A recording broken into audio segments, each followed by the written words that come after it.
بسم اللہ الرحمن الرحیم۔ ان اللہ یأمرکم ان تؤدوا الامانات الی اہلہا۔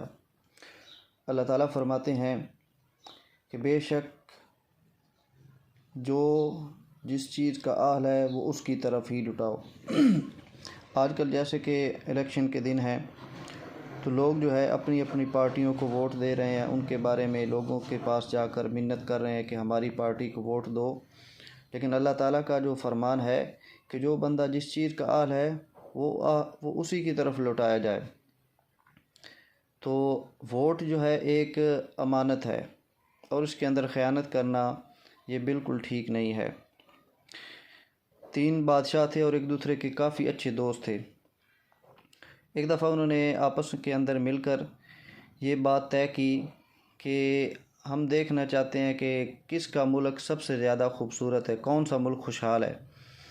تو اس واسطے انہوں نے کہا کہ 1 سال کا ہم ٹائم ایک دوسرے کو دیتے ہیں، اس کے بعد دیکھیں گے کس کا ملک سب سے زیادہ خوشحال ہے، خوبصورت ہے، اور اس کے بعد ہم اپنے ملک کے اندر سے جو اچھے لوگ ہوں گے وہ ہمارا فیصلہ کریں گے۔ خیر 1 سال گزر گیا۔ اب کچھ مخصوص بندے جو تھے انہوں نے جا کر ایک ملک کا جو ہے دیکھا اس کو کہ لوگ کیا کر رہے ہیں۔ تو ایک ملک کے اندر گئے، دیکھے ہر طرف خوشحالی ہے، سبزہ ہی سبزہ ہے، خوبصورت عمارتیں ہیں، تو بڑے حیران پریشان ہوئے کہ 1 سال کے اندر اتنی بڑی تبدیلی کیسے آ گئی۔ خیر اس کے بعد دوسرے ملک کے اندر جاتے ہیں۔ جب دوسرے ملک کے اندر جاتے ہیں تو وہ اس سے بھی زیادہ خوبصورت تھا، تو اور زیادہ حیران پریشان ہوئے۔ خیر ابھی فیصلہ نہیں کرنا تھا کیونکہ تیسرے ملک کے اندر جانا تھا، تو تیسرے ملک کے اندر گئے تو وہاں پر جا کر دیکھا وہی پرانی عمارتیں ہیں اور کوئی زیادہ خوبصورتی نہیں ہے، جو پہلے کی عمارتیں تھیں وہی ہیں۔ لیکن ان کا جو بادشاہ تھا بڑے اچھے اخلاق کے ساتھ ان سے ملا اور پھر اس نے ان کو اجازت دی کہ جاؤ تم میرے ملک کی سیر کر سکتے ہو۔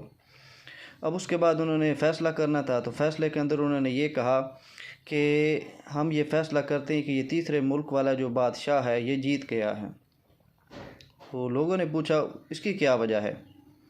تو بتایا گیا جب ہم پہلے ملک کے اندر گئے تھے تو لوگوں کے ہم نے چہرے دیکھے، تو ملک تو بڑا خوبصورت تھا لیکن لوگوں کے چہروں پر پریشانی کے عالم تھے، آثار نظر آ رہے تھے کہ لوگ پریشان حال ہیں، کوئی بھی خوش نہیں ہے۔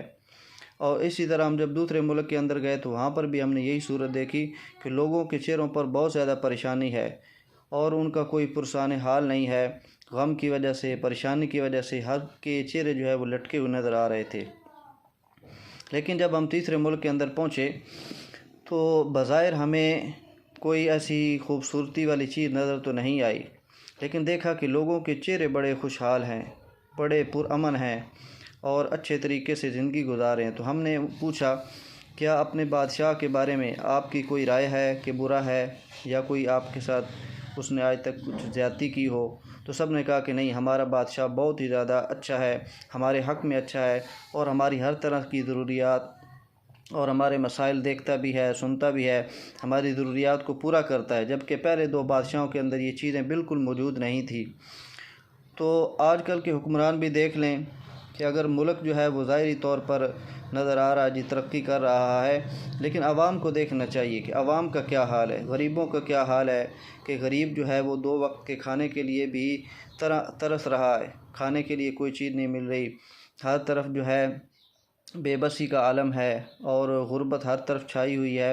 تو ہمیں یہ بھی دیکھنا چاہیے کہ ہم جس بندے کو ووٹ دے رہے ہیں تو کیا وہ اس کا اہل ہے کہ نہیں ہے۔ اگر وہ اس کا اہل ہے تو پھر اس کو ووٹ دینا چاہیے، لیکن اگر وہ اس کا اہل نہیں ہے تو آپ ایک امانت کے اندر خیانت کر رہے ہیں۔ آج سارے لوگ کہتے ہیں کہ ملک جو ہے وہ خوشحال ہو جائے، اس کے اندر امن آ جائے، ہر طرح کی سہولیات آ جائیں، لیکن کوئی اچھا بندہ جب کھڑا ہو جاتا ہے پھر اس کے ساتھ کوئی نہیں کھڑا ہوتا۔ سارے جو ہے اپنی مرضی کے ساتھ ووٹ دیتے ہیں، غلط لوگوں کو ووٹ دیتے ہیں۔ تو یہ بھی دیکھنا چاہیے کہ ہم جن کو ووٹ دے رہے ہیں کیا وہ صحیح ہیں، کیا وہ اس کے اہل ہیں۔ تو اللہ تعالیٰ سے دعا ہے کہ اللہ تعالیٰ ہمیں جو بندہ جس ووٹ کا اہل ہے ہم اس کو ووٹ دیں تاکہ وہ کامیاب ہو، ہمیں ہمارا ملک ترقی کرے اور جو ہماری آنے والی نسلیں ہیں وہ اس پریشانی کے عالم سے بچ جائیں۔ اللہ تعالیٰ ہمیں صحیح معنوں میں اپنا ووٹ جو ہے وہ صحیح بندے کو دینے کی توفیق عطا فرمائے۔